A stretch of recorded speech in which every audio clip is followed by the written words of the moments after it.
Welcome to the Do You Mind podcast. I'm excited to introduce my guest for today's episode, Hank Miner.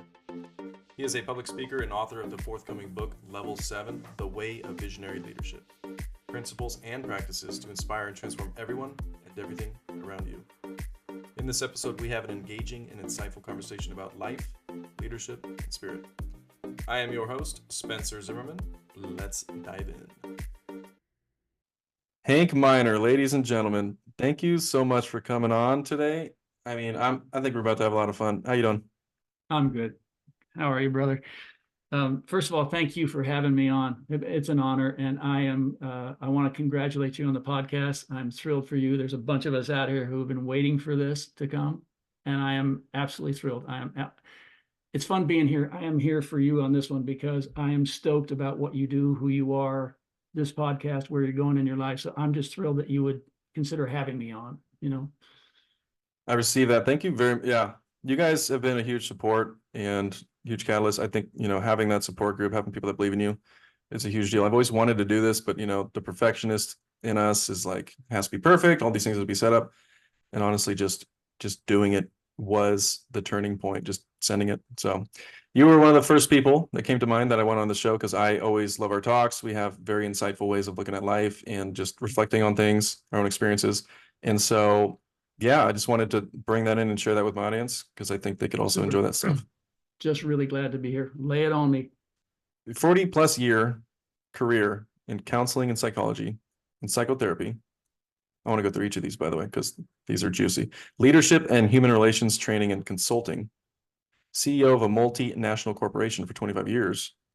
Right. And leadership mentoring and training. So the first one there, I'm very curious. Psychology can be an interesting topic. What got you into that?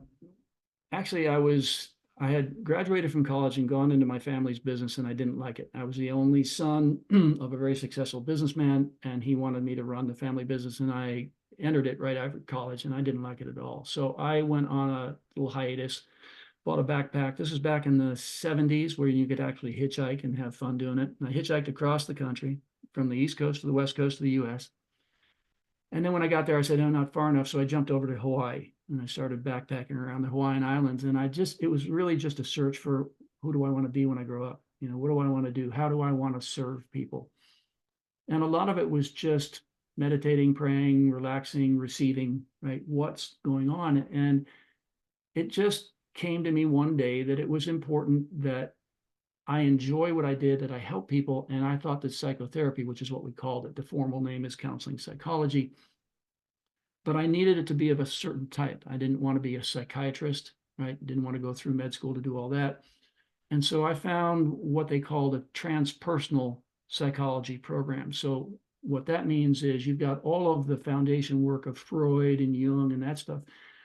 But there was another Italian guy named Roberto Assagioli who created the upper level of what happens with purpose and what happens with God or the universe or whatever we call that. And that to me was an important component of a model. And so I went to Massachusetts and I trained in that for 3 years, got licensed as a psychotherapist and opened a private practice, working with individuals, couples. And then I helped found a center called the Synthesis Center. I still can't say it after all these years, which is still going. It's still, after all these years, is still in operation in Amherst, Massachusetts. And I was on their staff, and we also had a professional training program. So I was training people to be psychotherapists, and it was incredibly rewarding. I mean, I just seemed like that was my thing. I was built for that. I really care about people. I wanted to help them.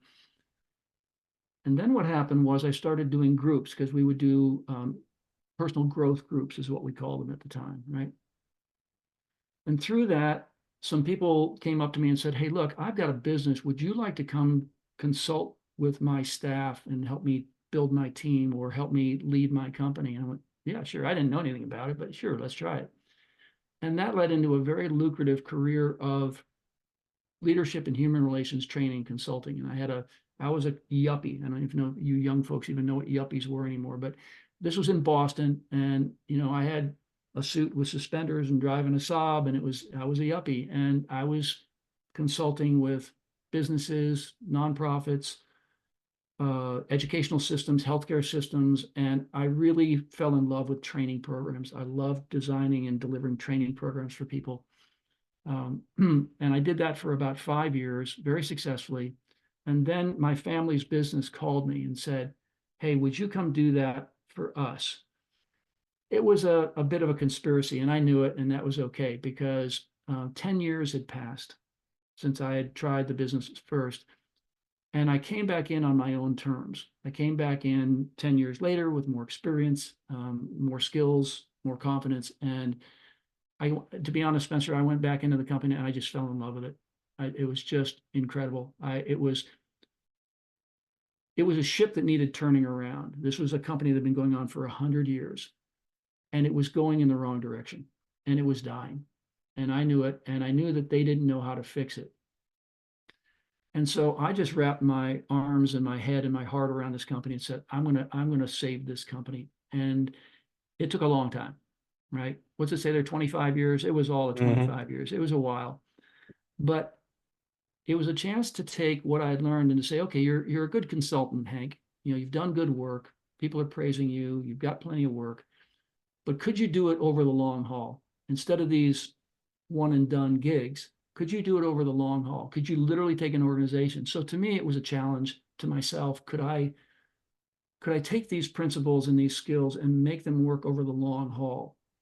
And if I could, great. And if I couldn't, well, then maybe I need to adjust my thinking. But I traveled the world. I built an incredible leadership team. I found the best and brightest people and brought them in.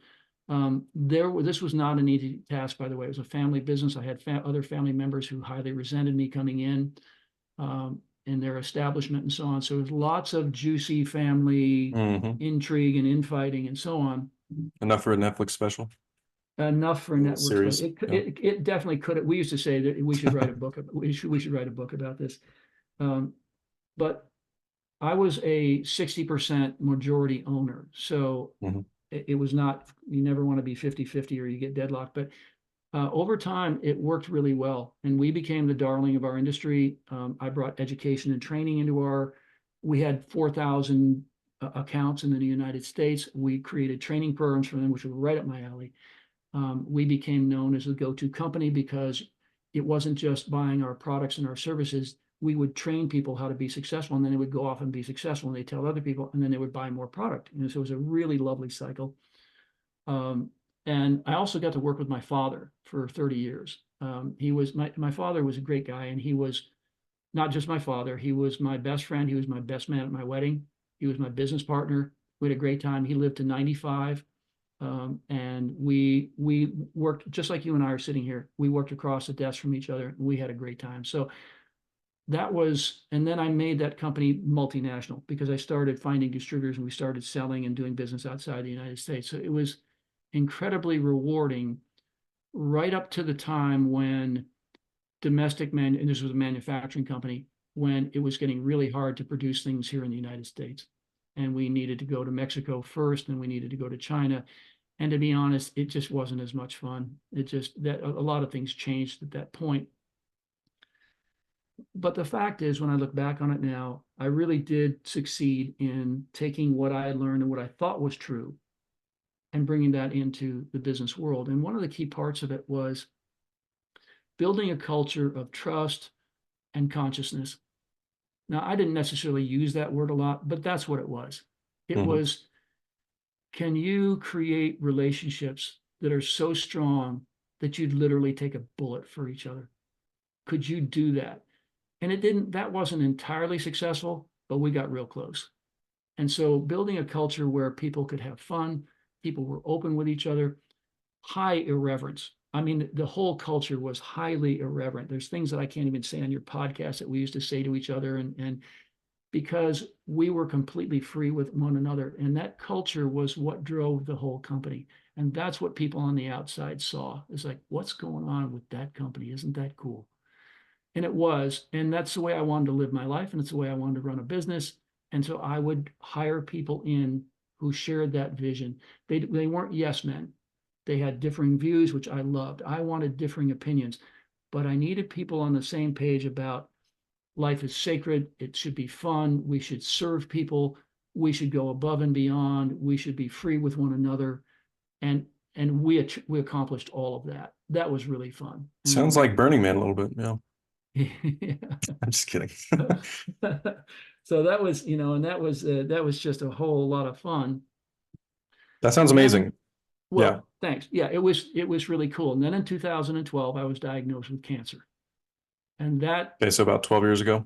yeah, that really rocked my world, and as it does anyone who receives that diagnosis. And there was just such grace in that whole thing, because I had gotten to a point where I didn't know I had cancer. I was actually training for triathlons at that point, and but my times weren't getting better. And I just thinking, well, I just need to work harder. I must be getting old. And of course I was getting old, but I must train harder. And one day I just collapsed.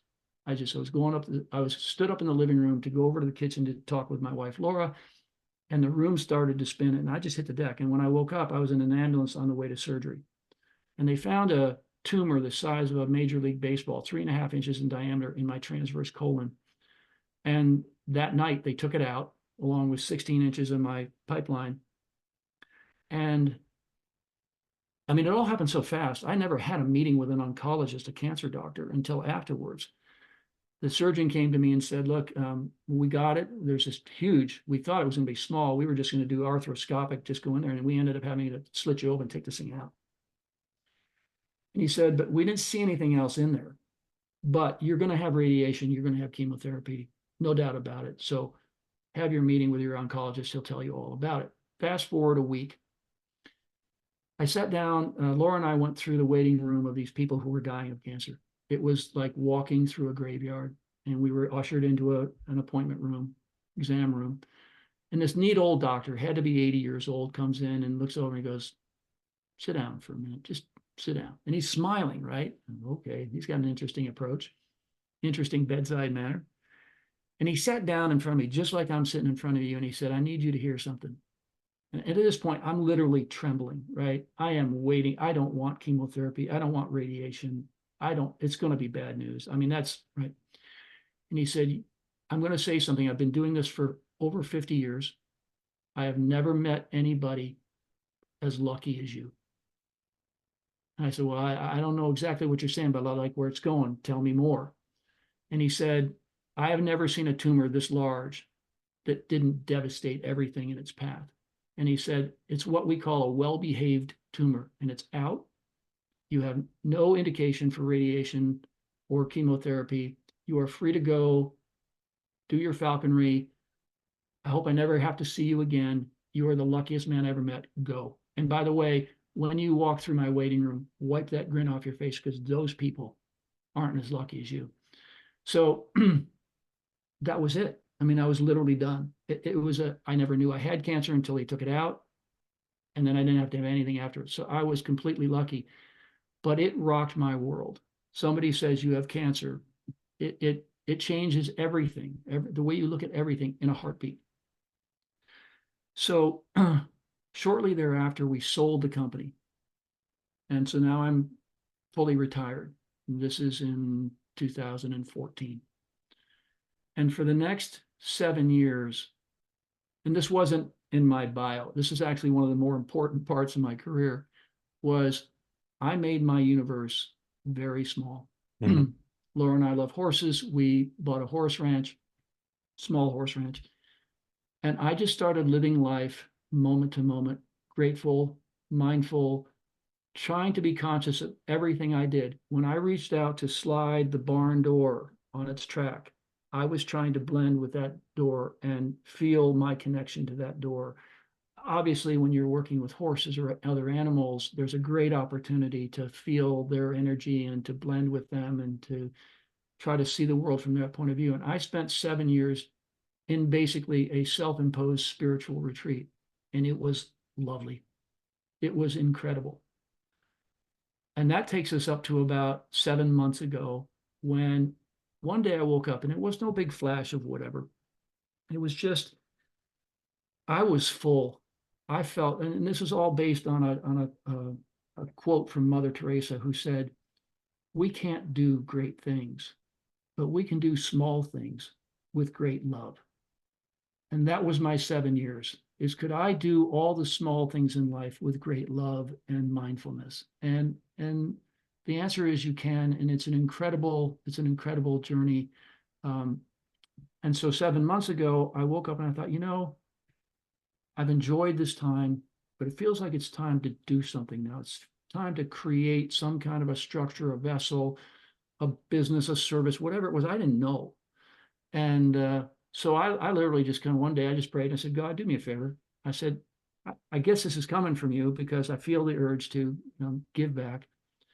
God, I'm a guy, so my brain's kind of small. So do me a favor and send me a message and make it really big, make it really obvious because I don't want to miss it. And 3 days later, I was on Facebook and up popped this video with this guy named Rob Dial with a coaching program. I went, oh, that's just perfect. I would love to do that. I mean, I've got all this experience in business and management and leadership, and I could do that.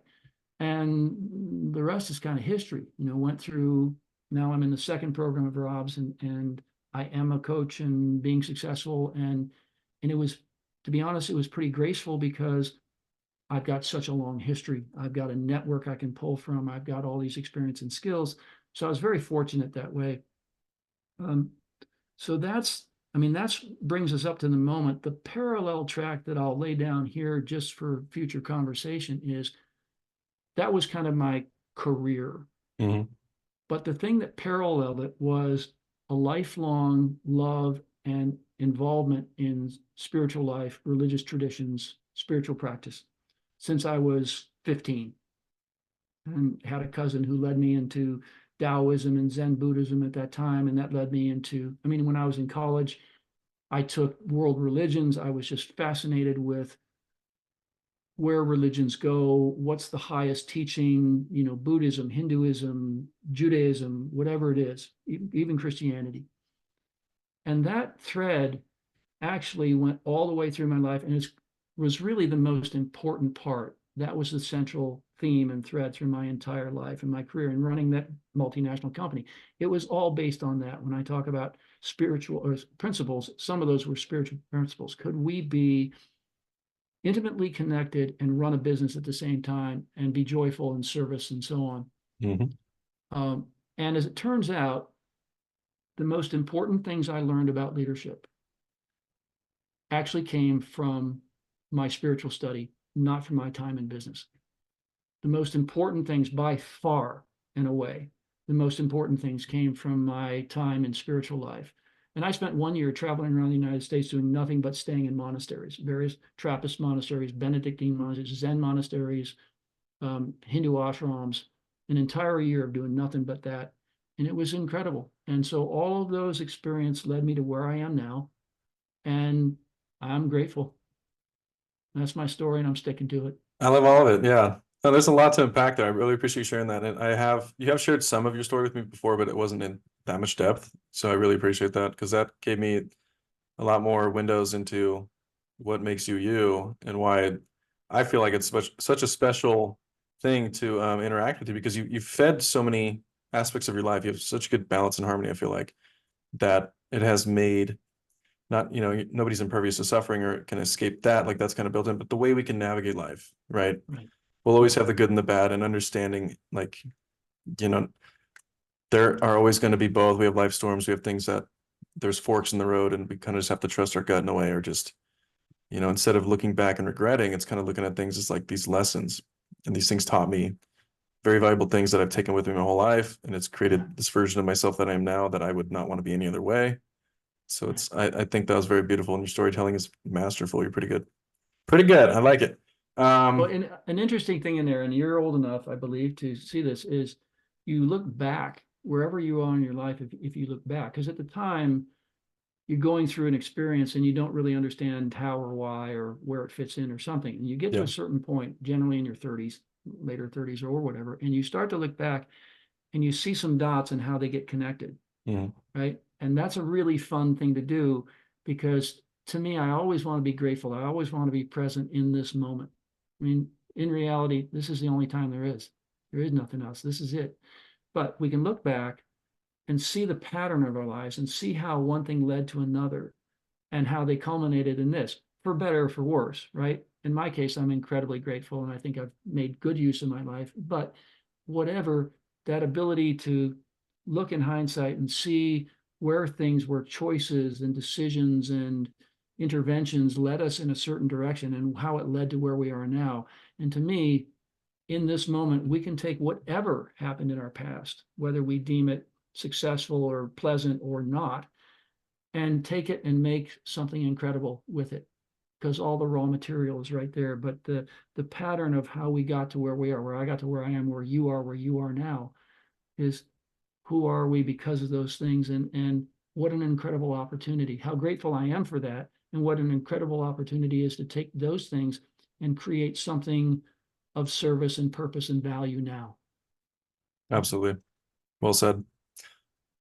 Yeah, and it's trying to package our past in a way that we can use it if it was tumultuous or Yeah. Yeah. ravaging, whatever words we want to use, can kind of start to Right. create the experience, or what we take into the future, or being honestly, it's the present moment. Like as we know, it is all the present moment, but it's like, we do have the past that has structured us into who we become, but it doesn't define who we will be in the future. Right. So it's like learning how to package that in a way that isn't deconstructive to us, creating in this beautiful moment right now to make something beautiful in the future. Right. And I've spent a lot of time thinking about that stuff. I'm sure you have as well. If I'm curious what got you into psychology itself. I mean, you went through it for the most part, but it's like, were you just curious, or did you actually have like a question that you wanted answered, or were you just exposed to it by your cousin? Was there like a certain Well, thing that you were wrestling with? um, no, I mean, these days we talk about mindset. It's a really good word. Back then, during college years, I took courses in psychology. I was just fascinated by how the human mind works. Okay. That was my sort of core fascination, and how that plays out in life. And having spiritual study at a young age, well, that just took psychology and put it on steroids and said, Yep. well, who are we as not just physical beings or emotional or intellectual beings, but as spiritual beings? And why I was gravitated toward the transpersonal psychology model. But just fascinating. I just find people fascinating, Mhm. and that's why I enjoy coaching and mentoring. Is like I just I love I love our time together. When you start talking, it's like there's just like a bomb could go off, and I'm like I'm all about what's going on with you. This is cool. I don't judge, right? I got over that, right? I've done enough of that on myself, but I'm just fascinated with who people are and what they've done and what they can become and what makes us the way we are. And so that's really the reason that I was drawn into psychology. And then the counseling psychology part of it was, wow, I could help somebody, right? Yes. Right. The giving and receiving loop, right? Yeah. Yeah. Creating that feedback loop, because I think, Yeah. I my transformation was a lot like that. So I can really heavily, because I did decide to work on my body, my mind. You can call this heaven and earth, mind Right. being heaven, earth being the body, and Right. equally having those trained. But I bought like 40 books in like 2023 or 2022, one of those years. But I bought a ton of books and started feeding myself full of knowledge and trying to shift this identity, because I had a lot of I was very upset with myself because I allowed myself to become this version that wasn't getting good results. I think I see a lot of people struggle with identity shifts or something like that. Like, oh, that's not who I am. Oh, I could never do that. If it's with their body, their mind, their business, whatever it is. And it's like these limiting beliefs. We don't have a curiosity to expand what is possible for us. We can trap ourselves in these mental prisons of limiting beliefs. So I just find it interesting that it doesn't appear that you had much of these. I mean, I'm sure we all do in our own ways. Every belief is limiting, right? Because there's always more to learn. There's always more to expand on and add to. But freeing ourselves from that prison sooner than later can allow us to avoid the pitfall of having 10 years behind us where we're looking back and saying, Yeah. whoops, I probably could have done a lot more with this. But I was just But skating by, milking life. let me ask you, what was what was the catalyst for you to say, I want to change? It was how I was showing up for, mainly it started with other people. My relationships with other people were very poor because I was not focused on giving. I wasn't really geared toward giving. It wasn't a thing, kind of. I had to actually learn and become conscious of this whole giving thing. Like, Mhm. I always cared about people, but nobody knew it because I wouldn't show it. I didn't know how to express it. So I had this, I was always impressing upon my mind with the world. The world was always impressing. I was receiving very well. And I was very aware and paying attention, but I wasn't giving back. Like you were saying, when you went into your retreat, you went into receiving mode where it's like, I'm just going to Right. absorb and be here in the moment and collect myself and Right. my life, all of it.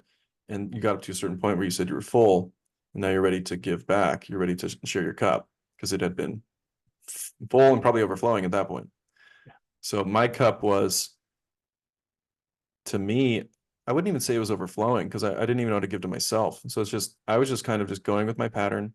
And we call this autonomy, right? When you become self-aware, you now have self-aware autonomy where it's like, oh, wait a minute, there's this programming that I picked up when I was a kid of what's available to me. And now this is my program.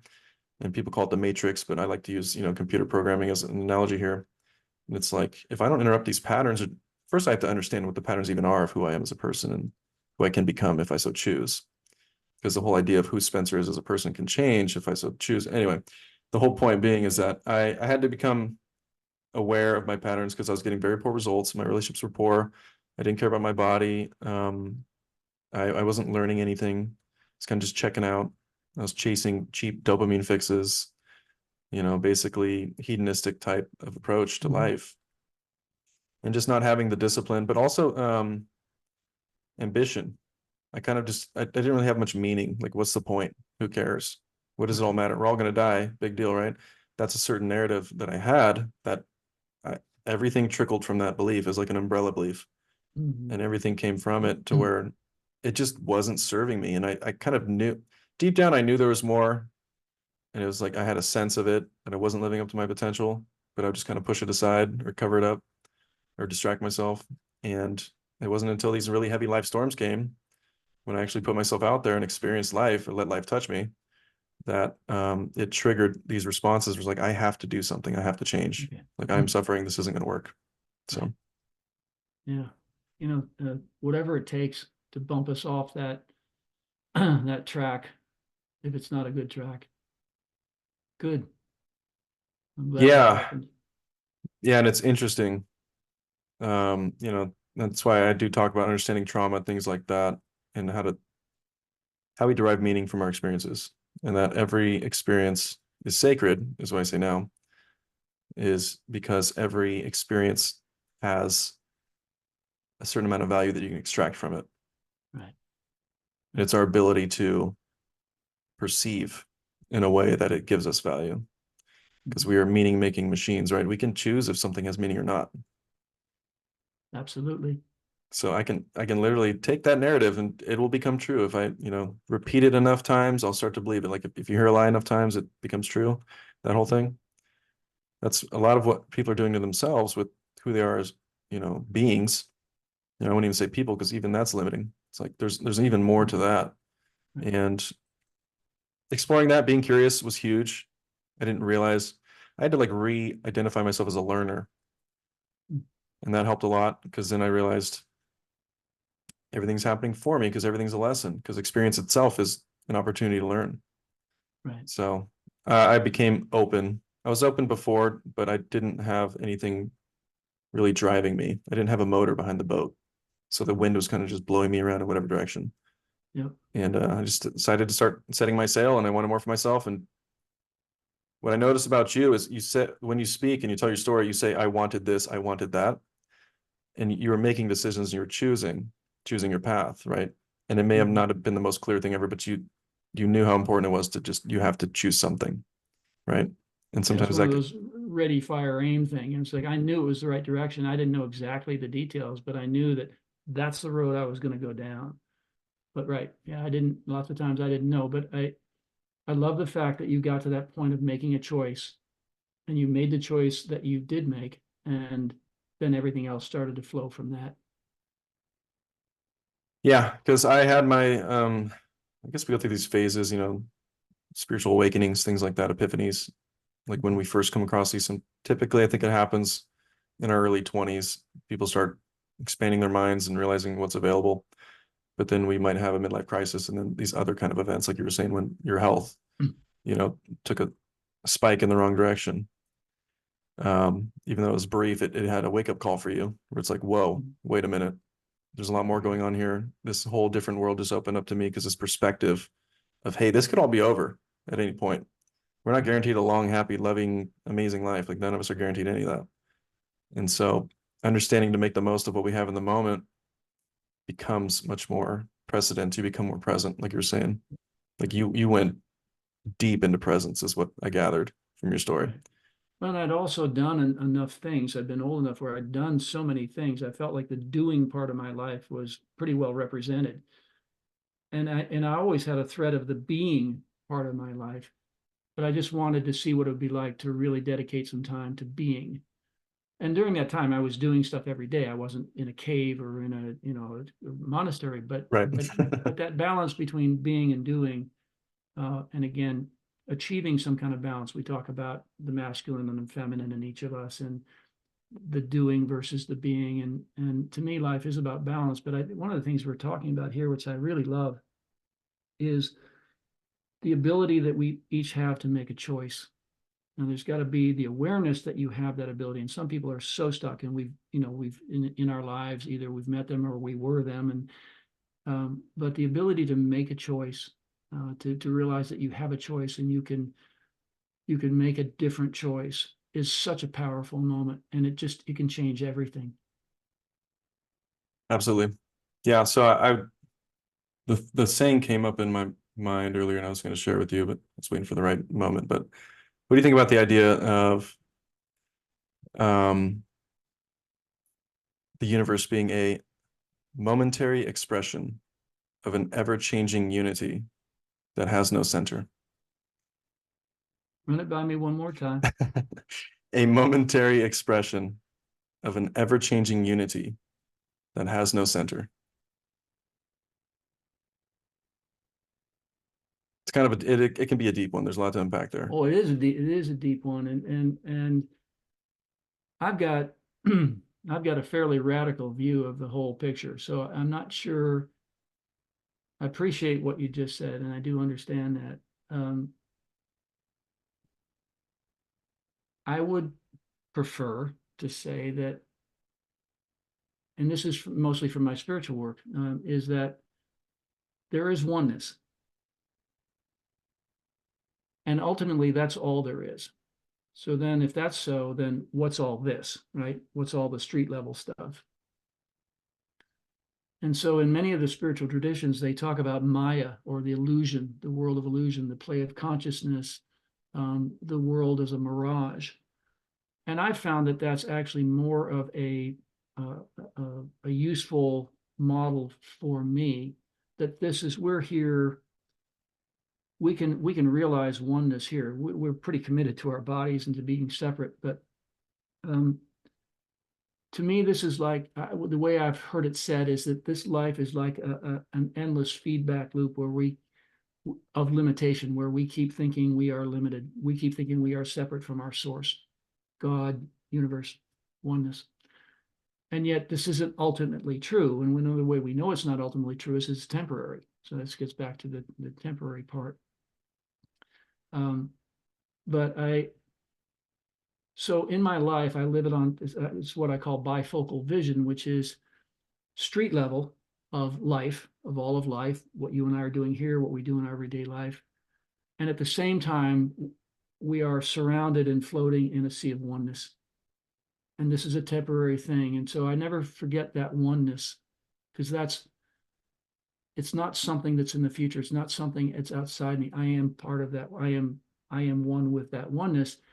And yet I am here appearing as a body and living this life as a way to wake up further and further to that understanding of oneness and to live my life from that point of view. And what I find in that bifocal vision is it's very honoring of, like when I look at you, I see a body, I see someone who appears to be separate.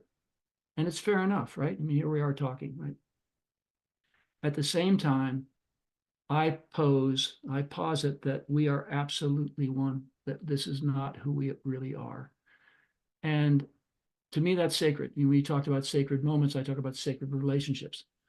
That whenever I see someone, and it's particularly true in coaching and things like that, when we do if we're an enrollment call or we're coaching somebody, it is literally seeing someone as sacred, as one, beyond the body. And that to me is a balance and an honoring thing. So I'm not sure quite how that fits with the definition that you gave. Pretty close. That's pretty much, it's pretty, yeah, so, yeah, that momentary expression means that, that's now, that's the present moment. Right. Of an ever-changing unity means we have oneness, but we also have separation. So it's like you have unity, but it's always changing. Right? That's probably where you and I would arm wrestle a little bit. Possibly, yeah. Yeah, because if there's unity, well, either there's oneness or there isn't. Right? I mean, oneness is Yeah. complete. I mean, I think an easier way to wrap my head around this is cells in a body, that type of theory. Okay. So it's like, it's like your cell saying, or my cell saying, I am Spencer, right? But it's like, well, no, well, not entirely. I mean, sort of, but there's a lot more to it. Yeah. So it's like us, right? We're like cells in the body. Yeah. So it's like you have perceived separation, but it's really just unity showing up in different forms. Right. I mean, there are different forms are definitely appearing. Obviously, that's what we're seeing. That's what perception is and experience is. Even consciousness. If you're going to talk about consciousness, you're talking about somebody to be conscious and something to be conscious of. So Yeah. the minute we talk about that, we're in the land of duality. We're in the land of separation. Mhm. But oneness still exists. Right. Oneness is unfazed by what's going on here. So anyway, my opinion, my point of view, not necessarily everybody's, and I don't ask anybody to subscribe to that, but I do find that if I go through life acknowledging the apparent separation, the distinction between bodies and things, it's useful to try to walk through a doorway, not walk through a wall. Mhm.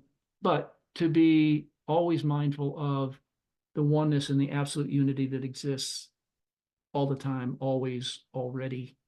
Yep. That to me, I like the way it feels. I like to live my life from that. I also find that when I look at people that way and I treat them that way, pretty cool things happen. I mean, I think it's very honorable. I think it's sacred. I think it's the right way to look at people, not to whitewash something that might be going on. I mean, it doesn't mean that you don't take action or discipline or distance yourself from somebody. It doesn't mean that at all. But you can still hold the oneness.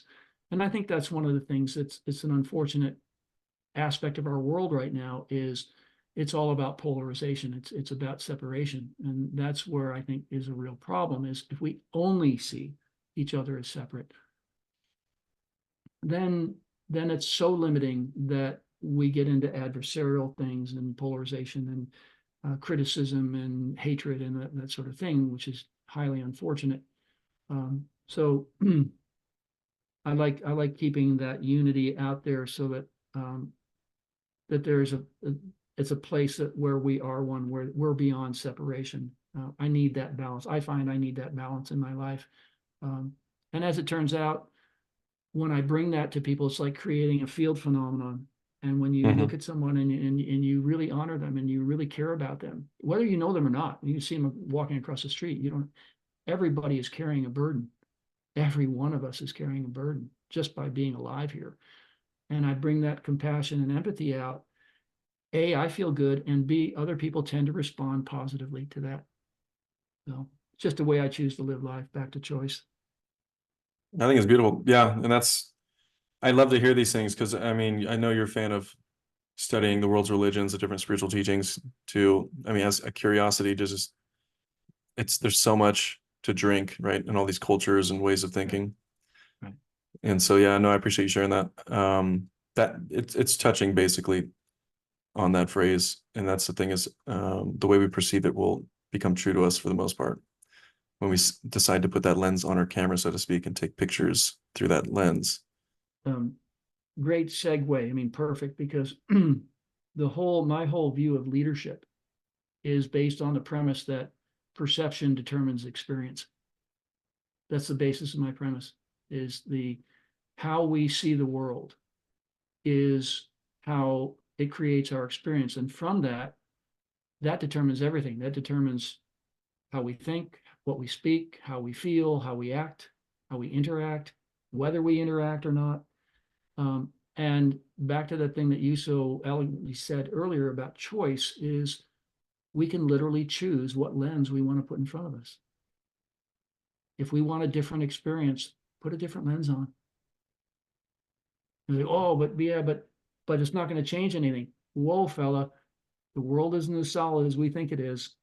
And we've heard that from the spiritual end. We've heard it from the scientific end in terms of subatomic particles getting down there. I love the whole thing about chasing the God particle. Mhm. I think that's one of the funniest things. It's like a Zen koan. They're chasing this God particle and they're getting smaller and smaller, and they get down there and they finally split it. They accelerate it and they collide it, and that's how they tell. And they're going, whoa, it's not solid. It's a wave. It's energy. It's like, yeah, there's nothing Mhm. solid, and yet we're sitting at our desks or whatever, and they sure feel solid. But the highest of spiritual traditions and the quantum physics and things like that is go, no, it just looks that way. It really isn't that solid. So that paradox is really fun. So I love the guys chasing the God particle. Good luck with that one. But when we realize that the world is not solid, that it's a lot of energy going on, what we think, how we perceive can create a frequency or a vibration that can change that. And you and I have talked about, was it David Goggins? Is that the guy's name? Is that the fellow's name? That is definitely, yeah, somebody that I most likely have talked about before. Yeah. Because we talked about presence, Mhm. and so when you come into a room and you meet someone and there's just something about them, right? It's not something they're doing, it's not necessarily the way they're dressed, gender or anything else, but there's something about them and you go, God, I like being near this person, Mhm. right?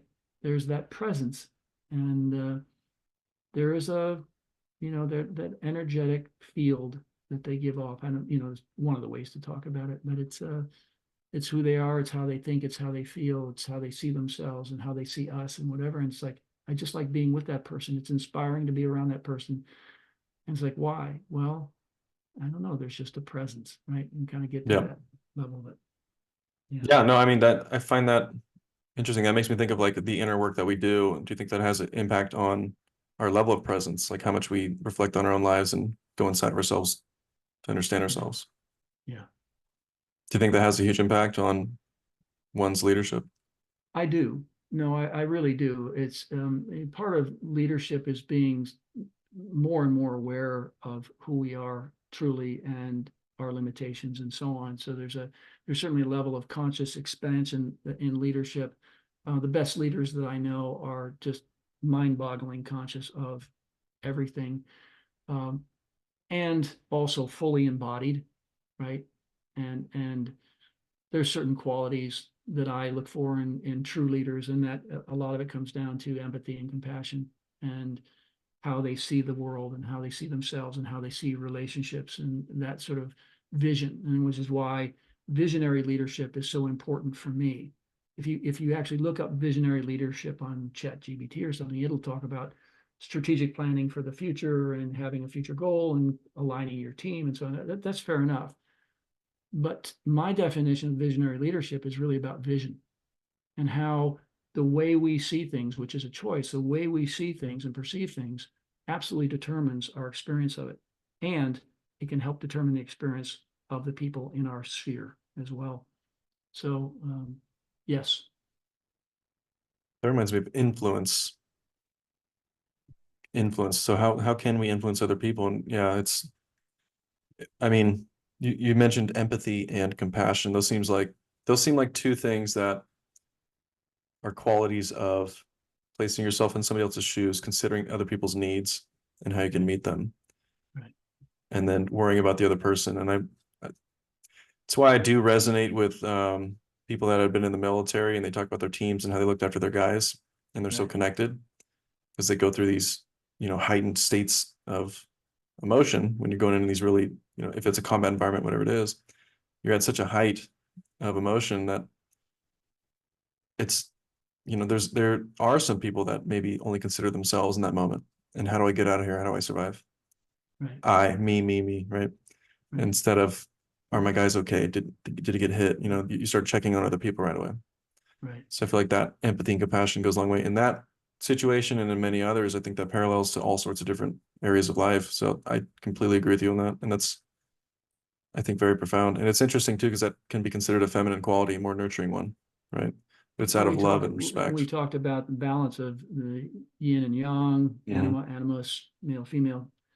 And I know in my own life that I grew up, sort of all boy. I mean, I was a very masculine father, and I was playing sports, and I was a guy. And to be honest, I hurt some people, not intentionally, but just through being unconscious and having the male. And well, true story here. I spent 4 years in an all boys private school.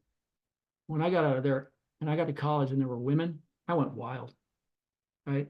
And I literally was unconscious. I was just like, oh my God, I was overcompensating from my time.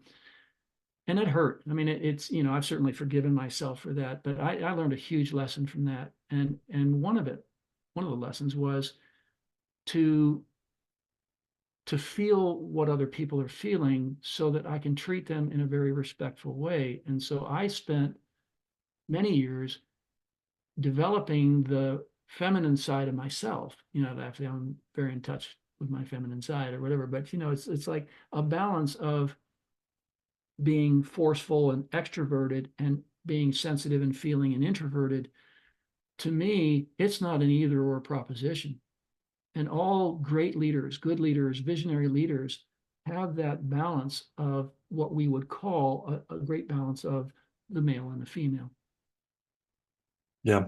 I mean, dare I say, even define it as wholeness. I love your word. Yeah.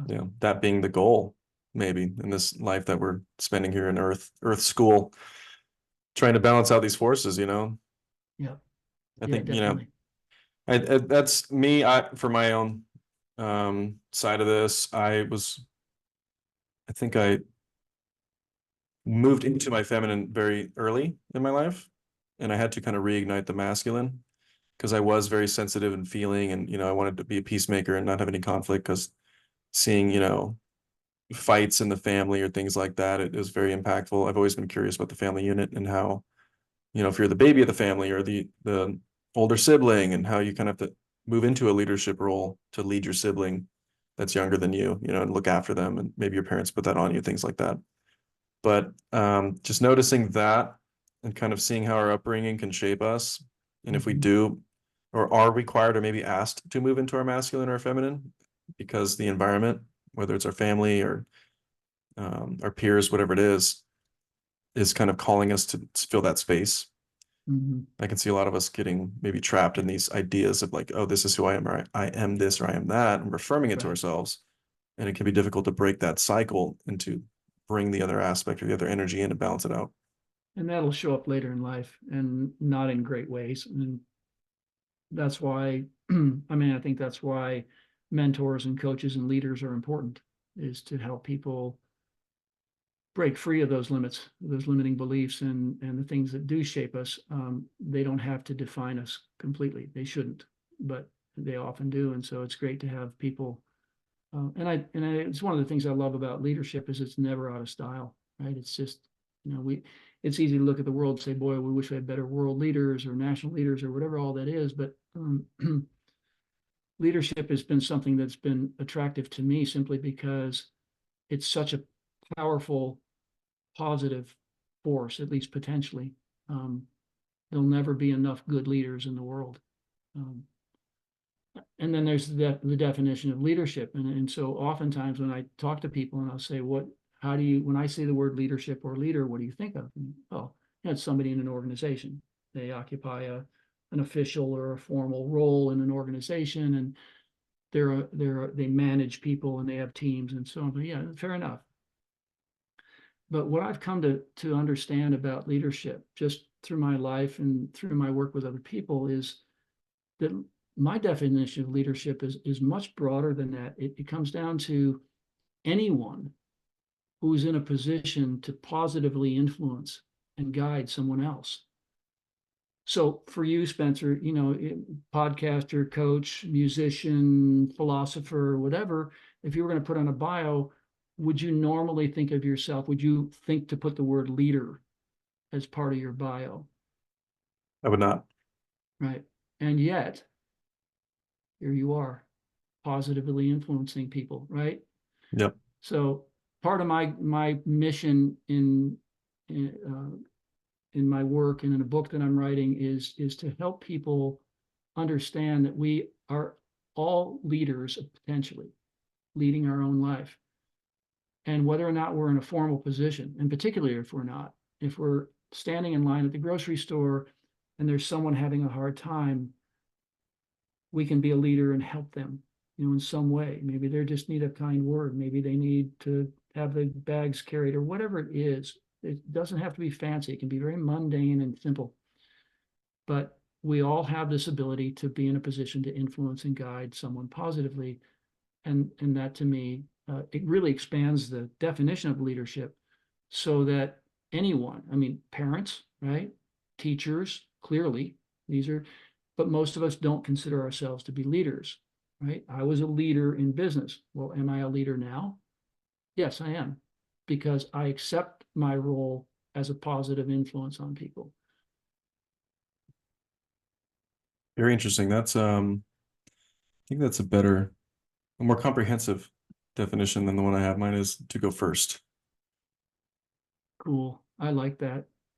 Yeah, and I love John C. Maxwell for a lot of what he says. If you consider yourself a leader and you get to the top of a hill and nobody's with you, you're just a hiker. That's good. That's good. Yeah. And it's funny how, a lot of us, the falling back on the quote on Mother Teresa that you brought up, if we think we do things ourselves without any help, like nobody has assisted us to do these great things, I think great things require many of us. It's not just a one-man job or a one-woman job. It takes a village, in my opinion, from what I've seen and gathered. Yeah. But it's interesting how we choose to show up for ourselves, right? Taking responsibility and holding other people accountable, because these can be two different things. I think a lot of people are pointing fingers and blaming others. Yeah. But it's like at a certain point, there's validity in holding people accountable. Like, hey, you need to take responsibility for what or how you're showing up in life. But for me to say that, I have to be doing the same myself. And I think Gary Vee, I'm not sure if you're familiar with him, but he's a pretty popular guy. He said he has the whole 10 fingers towards me type rule, where he points every one of his fingers at himself. Mm-hmm. And Jocko Willink is another person that's written books on leadership. He was the task unit commander of the Battle of Ramadi in 2003, and pretty big figure in leadership. I'm not sure if you're familiar with Jocko. I certainly heard him. I haven't read anything, and I'm not real familiar. Yeah, he wrote, I believe it's called Extreme Leadership. And a lot of that is just taking responsibility, like extreme responsibility for like things that, would be considered like, how could you, like, that's not your fault, man. Like, relax. Like, why are you putting all this on yourself? But it's like, no, I don't care. I'm going to take responsibility, because if I don't, then I have no power to change it. Right. So it's this whole idea of what we control and what we don't control. Well, a couple of things you just said that I think are really important. One is that you're doing that without guilt. Say, well, I should take this on. No, I choose to take this on. I choose to see this as my responsibility. And the other thing was about pointing fingers versus holding someone accountable. Pointing fingers is blaming. It's critical. It's separative, as opposed to holding someone accountable, which you're doing it as a service. You're not doing it from a point of view of condescension or criticism. You're holding someone accountable. And as you say, you must hold yourself accountable as well. So we're not looking down our noses and saying, hey, you really need to do that, because we have to stand in that place first, right? Leaders go first. I mean, they need to stand in that place first, and then hold that person accountable as a form of love, as a form of service, as a form of self-responsibility, and saying what's true. But you and I know there's a difference between being angry or condescending or judgmental when we say, hey, you really ought to do that, versus this is your responsibility. You need to do this. right? I'm here to hold your feet to the fire, and I won't hold your feet to the fire if I'm not willing to do it myself, and I am. But you need to do this. Completely different energy there, Mhm. right? So blaming is one thing, holding someone accountable is a vastly different thing. Are you coming from a place of care or contempt? Right. I think intention is a huge intention's everything, honestly, to me. Like it's like what space are you coming from that you can then hold for other people? Because if you're not, then you're probably taking space away from people if you're And not that's holding that why space for that's yourself. why vision and perception are so important in my work, is because how I see that other person will determine how I treat them.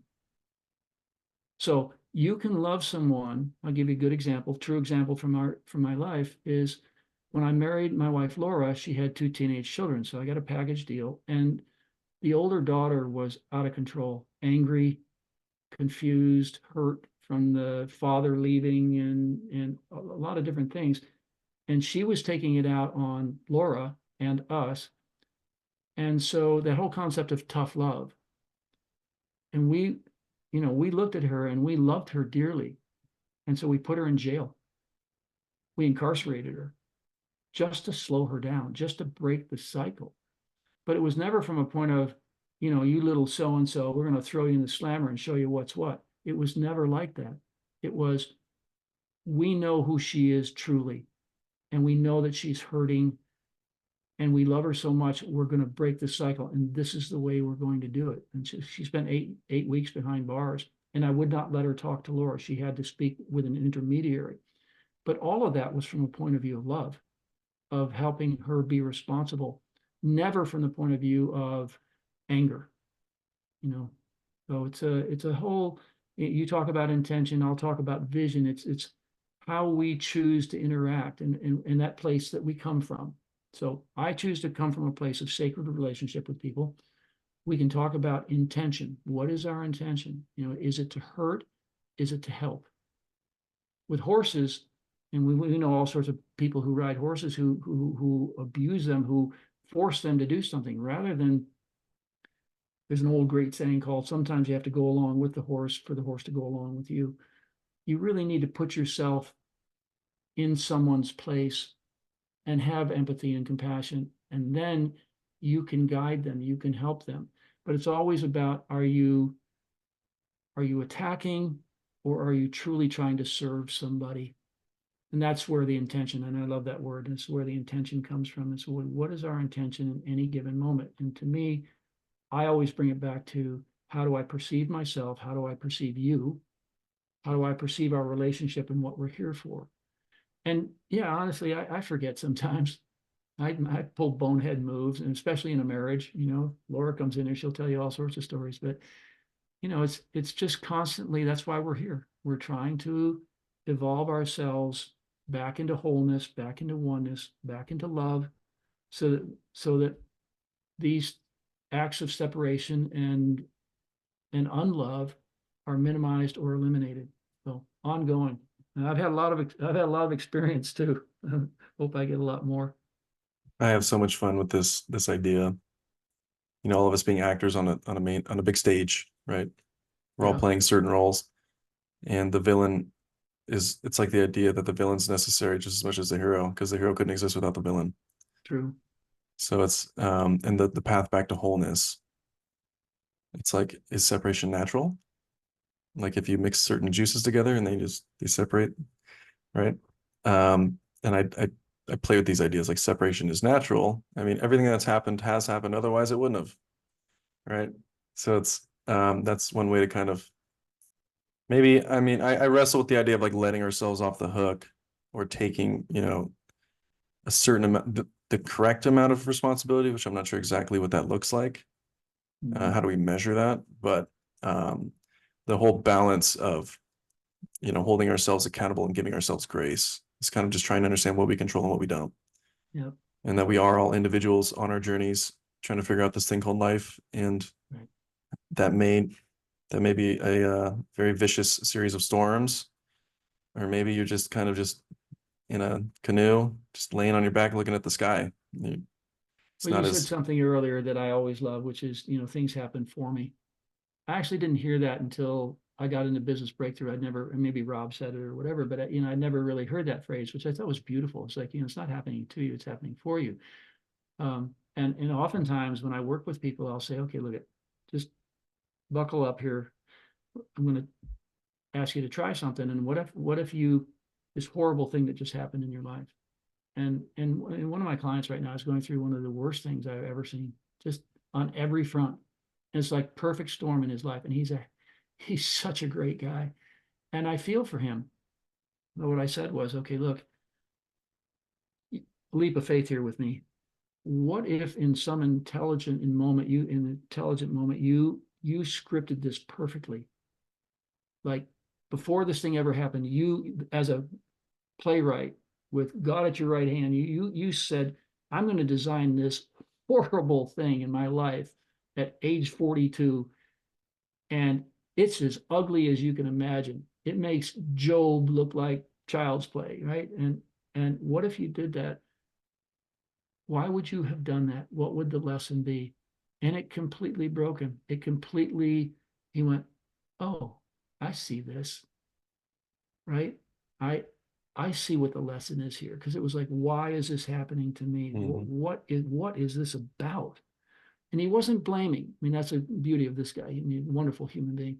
He says, what is this about? What am I supposed to learn here? Well, what if you scripted it perfectly? Then what would the lesson be? And he couldn't answer it that day, but within the next week or so, as he contemplated and meditated and thought about it, it was just like, I think I see why this is happening. I see where this can lead. I see how I can come out of this, and what I'm supposed to learn here. All from the point of view of it's happening for us, not to us. Yep. Yeah, because if it's happening to me, then I have no control. It's like I'm a victim. Right, I'm, just getting battered by the waves. There's something I can do. right. Why, oh, why, why? And it's not really looking at it's the lens thing again. It's just, Yeah, let's change the lens, and how can I, to go deeper. It's, I talk about mental transmutation and the Hermetic principles. I just did a video on it before, and it's steered me in a great direction. It's understanding this whole correspondence, like the universe is corresponding to you. If you put a specific lens on and look at life through that lens, the universe is going to show you that kind of picture, right? You're going to get that kind of frame. You're going to get that kind of resolution, or that much exposure, or right. that much contrast. So I find it fascinating, and I think it's a great way to look at life. And then just switching those two words from this is happening to me or this is happening for me. Yeah, It's like, huge. okay, I'm no longer just getting beat up by the universe, and the universe is Right, not my friend, to the universe is my friend trying to help me and teach me something. I'm exactly where I'm yeah, supposed to be to right. learn this lesson that I'm here to learn. Isn't that Otherwise, I wouldn't be huge? there. Yeah. So Isn't that is huge? it's game Um, changing for sure. Another thing you said earlier on, which I loved, is when you talked about you use your hands and you were talking about perspective. You're pulling back so you could see something. And there's a concept that I use with people regularly and myself, called above the battleground. And one of the things that I learned in life and in psychology and in business and in every aspect of my life was that it's difficult, if not impossible, to resolve conflict at its own level. I mean, that's why we have mediators and things like that. But the concept of above the battleground, if you imagine two circles representing two opposing forces, above the battleground posits a third circle up higher, looking down over both, looking over the entire scene, so that you can see, you have a perspective, you have a different point of view, a higher point of view in this model, which is above the battleground looking down. And at that point, then you have options and openings and opportunities to resolve. Whereas at street level in conflict, it's very difficult to resolve. Maybe somebody overpowers or forces someone into submission or compromise or something, but that's not really resolution. That's just one side winning, right? As opposed to being above the battleground and then looking down. And it's just something we do in our mind, right? I mean, I do it on paper sometimes. I will draw two things that are conflicting in my life, and I'll draw a circle and go, okay, if I got up there and looked down at this, how would I see it? What options would I see that I can't see at street level? So above the battleground becomes a really thing. And you talked about pulling back to get a perspective, same thing, only kind of raising it up is it doesn't matter whether we're stepping back or going up. In literature and in culture, we tend to talk about getting higher, Mhm. higher consciousness, whatever, so that we can a higher point of view. We climb up on a building, we climb up on a mountain, we go up in an airplane, we look down, we see it all differently, right? And I found that in my own life and in my leadership trainings and so on is helping people get up there and look at a situation, any situation from that point of view. Suddenly it's like, oh, okay, first of all, the heat's off. And second of all, I see options here. Cool. Mhm. That's what we're looking for. Yeah, I love that. And to add to that, because I think there's many ways to look at this, and that was a beautiful way to look at it, to really capture the idea of conflict. I was in Las Vegas, just coming in. There's a lot of traffic in the highway coming right into Las Vegas from if you're heading east in from California. Yeah. And there was traffic, and I was talking to the person I was going to meet. He was up in a building, like I don't know, like the 14th floor or something like that, right? He could see Yeah. all of it. He could see all the traffic on the highway. So Uh-huh. he had a view at it. And he said, "Hey, get off of this road right here, Because he could because see it. you're gonna miss, yeah, you'll dodge all of this traffic." Cool little eye in the sky there. Yeah. So it's this, and that's another, that's paying homage to the idea of a mentor as well, somebody that's been through it or somebody that can see exactly what you're going through Yes. and just be like, "Hey man, you probably want to avoid all this stuff. I've been through all this, and this is trial and tribulation Yeah. is ahead of you. And yes, you can go through it, and yes, you will still learn, but it's going to take more time. Right. There, you can mitigate this and get your destination quicker if you just get off on this off ramp right here." Yeah. I thought I was young at the time. I was in my early 20s, and I hadn't really understood that he kind of painted this picture for me in this way. And I was like, yeah, if I just elect to listen to some guides or some people that have my best interests in mind and are trying to help me on my path, Right. that can save me a lot of time. And You I think bet. that's why I'm really interested for your book when it comes out, because there's just a wealth of knowledge in somebody's life. Like there's so many experiences that you've had, that you've collected over time, that you can use and help other people. Like Right. they can live vicariously through you and gain a Hey, lot of these if insights. I can save somebody getting stuck in traffic, I'm going to do it. I love the saying. It's, life is a traffic jam. We're all in this together. Yeah. Yeah. Yeah. When I was that yuppie in Boston, the traffic around Boston is just insane. And if you want the definition of a nanosecond, it's you're the first car in line at the traffic light. The light turns green and you hesitate just for a second before you step on. The nanosecond is the guy honking behind you Mhm. because they're on your ass right off the bat. And so Laura called me one time in the car and she said, "Where are you?" And I said, "I'm out here with 10,000 of my closest friends." Yep. We were, this is a 128, the loop around Boston, and it was just bump. It was just going nowhere. It was going nowhere. It's Yep. like, no, I'm out here with 10,000 of my closest friends. And it's Um, interesting how we can experience that in two different ways. There can be people that get upset and stressed out over that. Absolutely. I used to be one of those people. If there are, I will tell you, and anybody who's listening to this podcast, if there is such a thing as reincarnations, if I'm going to come back, I'll come back because of a slight um, bit of road rage.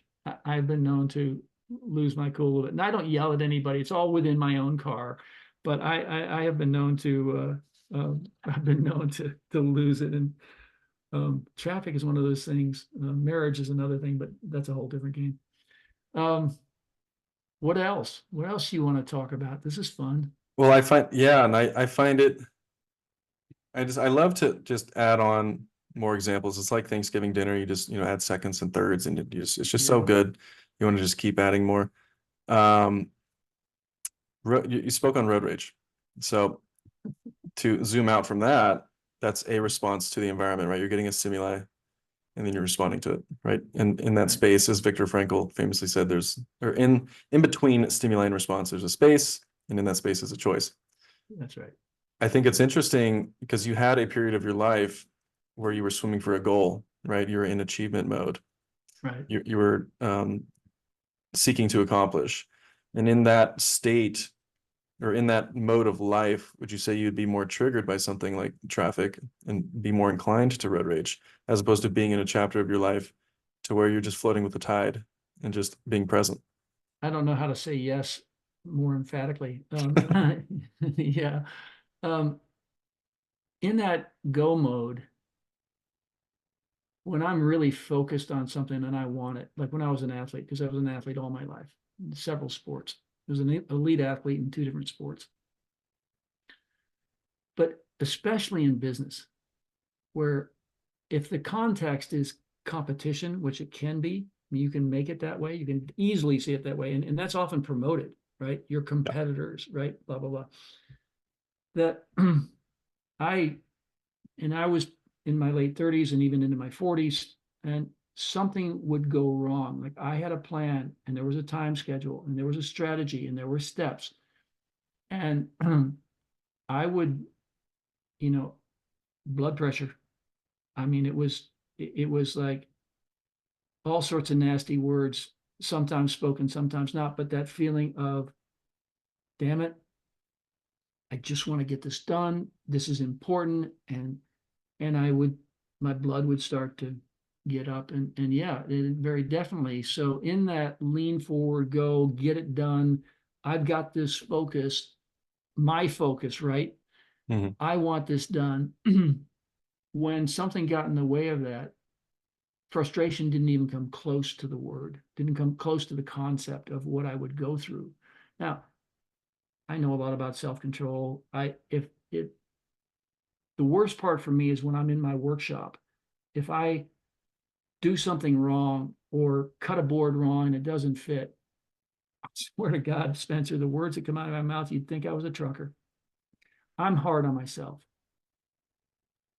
When I was in business and something would go wrong, I would never take it out on somebody else. I knew better than that, right? I didn't do that. But my own doesn't matter because my sense of frustration, because my perspective at that point was so limited, so focused on a goal that nothing else was important. And if something else got in the way, then look out, right? I was going to blow a gasket. Um, but yeah, whatever that space was for the choice kind of disappeared in a hurry, you know.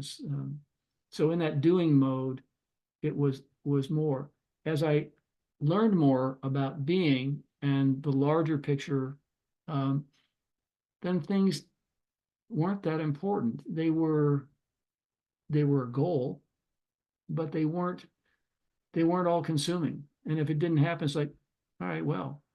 And as I've gotten older, you know, a lot of the sharper edges have been worn off, partly through age and Mhm. wear and tear, and partly through perspective, and mostly perspective. But it's now there's a whole lot more acceptance, which is not, it's not weakness. It's not, I don't care. It's just that, well, that one's outside of my control. Let's go with what just happened, right?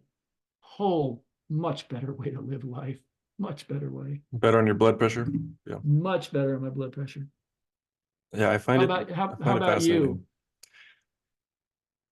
fascinating. Yeah, I mean, I guess I've always been, I don't know about always, but I've at an early age I began checking in with myself, kind of how I'm feeling and like why is this making me angry? Why am I reacting this way? Hmm. And I'd get, I guess, frustrated with my own emotions. So I just practiced self-control early on Yeah, because I didn't want to feel a certain way. So I was like, I'm going to control how I feel and reframe this great. to either make it okay. A lot of the times I was left myself off the hook. So it wasn't very productive. Yeah, But I did learn through that kind of stoic mentality, as Marcus Aurelius says. I love quoting some of his stuff, and it's like if there's a burl in the road, simply turn aside. yeah, You know, like are we gonna get frustrated if I stub my toe? There's a philosopher who's famous, I forget who it is, but he stubbed his toe at like the age of 63, something like that, which was old back in ancient Greece. yeah. And he was so upset that he held his breath until he died. Now, the validity of this, if that's true or not, it's I think life is just a collection of how we're responding. It's our ability, our responsiveness is going to dictate our experience. And I think that's very interesting. And what I hear a lot of in psychology is this whole system one, system two type of thinking, where like system one's where you have a response, like you think a certain thought, you have a fear, you have something that comes up right away. Can't really control that, but you can control how you respond to that, your second thought, your Yeah, second thing that you focus on. And it's just how your ability to catch yourself. So how quickly yeah, can you catch that mode of thinking and respond? And so it's like a red light if you miss the light or something, right?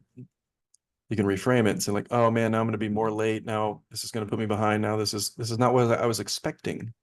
My expectations have been shot.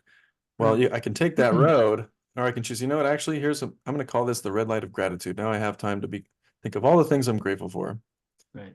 It's just that little, it may seem a little corny because a lot of people talk about, make it positive and grateful and things like that, but it's taking something that's lead and turning it into gold, right? Yeah. Mental transmutation. So we all Little have that available to alchemy us. going on there. Little alchemy, yeah. And that's the thing we're talking about when you look back on your past and all these little dots. Some of them may have been dark clouded, you know, but then looking back, it's like that dot led me to the next dot of like a blue sky, if that's, Right. considered pleasant, a nice blue sky. So it's taking the good with the bad and making the most of what we have, Right. right? And Yep. that people can hear that and it's like, oh yeah, I've heard that before, but it's understanding the practice in a moment, in an ever-changing moment, right? That we're swayed by the environment, where things are going to interact with us, and we have to. Well, one of the things that I've always seen and respected about you is um, your introversion. Now, I know that's been something that you needed to come out of at some point too, but um, you're very thoughtful in that way. You roll things over, you look at them, you don't react outwardly. I have no idea what goes on inside. I'm sure you've gotten better at that too, but you've become a master at like deep thinking so that it's a thoughtful response. I read something the other day, it was on Instagram or whatever, and it was, I think it was a woman, and she said, I don't like to filter what I say because I want to be just as surprised as everybody else. um, Yep. but the getting a perspective of life and a control within ourselves that allows us to measure how we respond, or in other words, limit reactivity. And you know what? It's hard not to have some level of reaction, but then the question is this something that I need to express? Is this something that I can look at and say, oh, okay, fine. Yeah, that was not what I expected and not what I wanted, but it's okay, rather than have an outburst, right? Mhm. And you clearly have done a really, really fine job in your life of looking at things in such a way that um, it's thoughtful and measured as opposed to immediately reactive. Yeah, no, I mean, through experience, right? I've said hurtful things to people. I've made people feel ways that I didn't intend. Right. So it's like, okay, well, it's interesting, the whole preventative. I don't, it's not that I'm trying to prevent it. It's just how can I operate from a place that truly showcases my values, the things that I care about, how I want to present myself to the world, Right. and not in a way that to where I'm accepted and loved, which is great, and I do prefer that, but it's like authentic to what is truly valuable to Yeah. me. Right. Yeah. Huge amount of self-awareness, which shows the amount of work that you've done to get to this place. Because that sure doesn't happen by itself. Which segues straight into the idea of isolation, Mm, because a lot of people, we're social creatures. We naturally bond. We mm, naturally yeah. group, right? We're mammalians. We group together. We have lifelong partners. Um, it's interesting because in isolation, and this was showcased in, I don't know if if you're into survival shows, or ever seen the show Alone. Just seeing it on the screen, but not seeing the show itself. No. Yeah, so I think it's on the History Channel. There's been multiple seasons now. I was really into it because the difference with this one is there's no camera crew filming them like the Mm, Survivor show itself, or Man versus Wild, or anything like that. This is like, here's your camera gear and everything like that, and you can take right. 10 things with you, and you have to go survive on your own by yourself Okay. for however long you possibly can until we come get you, basically, and told you, say that you've won, because you have to out survive 10 other people Mm, for an indefinite amount of time and win. I think the prize was like $500,000 was that the prize at the time. And a lot of these people are going in there like, oh yeah, I'm going to do this. I'm going to make all this money for my family, and we're going to be set. And this is easy, and I could do this. And you see their mindset going into it. yeah. And then you see how quickly people break. Like, Mm, Some people tap very, very quickly. Yeah. They start missing their family right away. They start missing other people right away. Some people could be out there for years.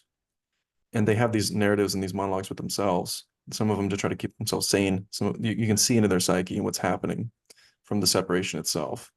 So it's like understanding isolation and what it does to us as on a biological level and a spiritual level.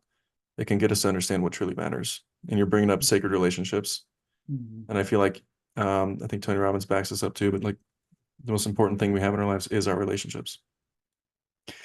And that's not even, with people. That could be a pet or a computer or a remote control or coffee or a certain type of food or the way you perceive you should be, right? Like, what is your relationships, all these things, and play with those and kind of check into, are they just some kind of story or illusion you've told yourself of what this matters or doesn't, like, does this matter or not? Like your relationship with money. Well, these people did not care about the money after 2 or 3 weeks or a month or however long, right? They started breaking down and missing their family, Mm. missing their kids, missing birthdays and things like that.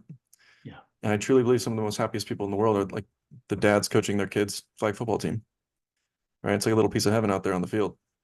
And I Yeah. can vouch for that because I coached my nephew's flag football team for 2 years. And that's like some of my most cherished memories now. So we have all these people chasing material things like, oh, once I get the Lambo or once I get the mansion or the perfect woman, which, maybe like a trophy wife or something in that regard. They think that's going to bring them happiness and they keep moving the goalpost when really it could be right in front of them. If they just Yeah. realign their values with their relationships and how it's being met. That's an interesting one because I read this and I also experienced, I experienced it in my own life is I look at the idea of climbing ladders. So climbing ladders for money, climbing ladders for fame, climbing ladders for sex, climbing ladders for some other material thing. And you get to the top of the ladder, I would get to the top of the ladder and go, huh, I thought there was going to be something more here. Mhm. And you go back down the ladder and you go, well, it must be over there. So I go climb that ladder. And I did that a lot in my life. And finally just realized it's not there. That's not where it is. And that's when my search for meaning, when my awakening or whatever I would, that's a little too broad. That sounds awful, but my opening to other ways of living life became much more obvious and much more important to me.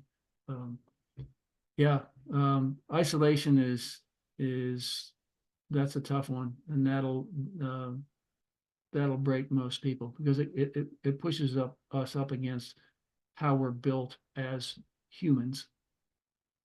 Right. And I guess I didn't bring the other part of this in, but it's like isolation as a beneficial thing, right? How can we benefit from isolation? And Like, so my 7 years of now I wasn't in isolation. I wasn't, tucked away in a cave anywhere. right. But essentially it was making my world so small, my universe so small that it was moment to moment.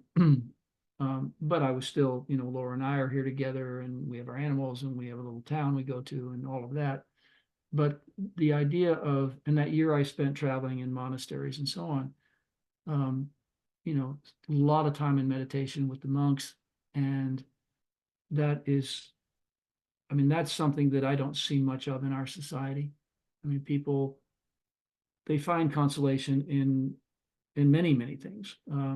But if you ask someone to turn inward and spend 15 minutes or 30 minutes or an hour, they'll go batshit crazy. I mean, just like, whoa, this is, my father was a person like that. He was incredible extrovert, great conversationalist, wonderful guy at a party.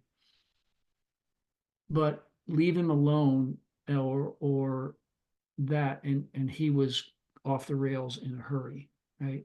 Just can't handle that. So a lot of my life has been involved and because I started at such an early age of exploring my inner world, I got very comfortable with that. And so some people say, well, you're I mean, it's funny because I feel schizophrenic. I'm very social. Put me on a stage in front of 5,000 people, and I'm happy as a clam. But I'm also happy if I'm out in the woods on a horse or with my hawk or something, and I'm just by myself. Or Laura leaves to go visit kids somewhere, and I'm here for 3 or 4 days. It's like, fine, you know, I feel like we need a balance. Yeah. yeah, yeah, Ambiversion is what I believe in what they call it. Because I think a lot of people get wrapped up in these stories they tell themselves of like, I am an extrovert. So it's like, okay, well then does that mean you're incapable of any introversion at all? It's like, well, no, I do like my baths at night with, my soft music. It's like, okay, well, it's finding that balance of, these two forces of like, we need time to recharge, but we also need to interact and share our lives with other people. So it's like understanding this interplay between I need to take some time for myself and prioritize that and not see it as like, I should be productive right now. I'm wasting my time. What is this? What result is this getting me? And thinking something's always outside of you, as opposed to that like inner, taking care of that inner part of you. So Yeah. I find it fascinating. I think it's to be curious about this and to be playful with it is it's served me a lot. And it sounds like it served you as well. For you, it might have been a little more cut and dry with like you kind of had these periods where I'm sure they kind of intermix these different qualities or energies, but you had like these kind of chapters. And I think it's interesting because sometimes our lives can kind of just blend into this whirlwind and people are just wondering, if they can ever come up for air. Yeah. It's like maybe you need a little more self-care, or maybe you need to just get that extroversion going and get out there and mingle and produce and try to make the most of this out in the physical world. It's like balancing these two energies. Well, and kind of bringing it home here is that you have done so much inner work. The fact that you're creating a podcast and you're putting it out, you're making reels, which I love, by the way. I love your reels. It's, I know that part of you that holds back, hangs back a little bit because you're so thoughtful. I don't take it as a limitation. It's just you're thoughtful, you're watching, you're taking information in. But I love seeing you put yourself out because all that work that you did is so incredibly valuable for everybody out here. So I'm really grateful, glad that you're doing that.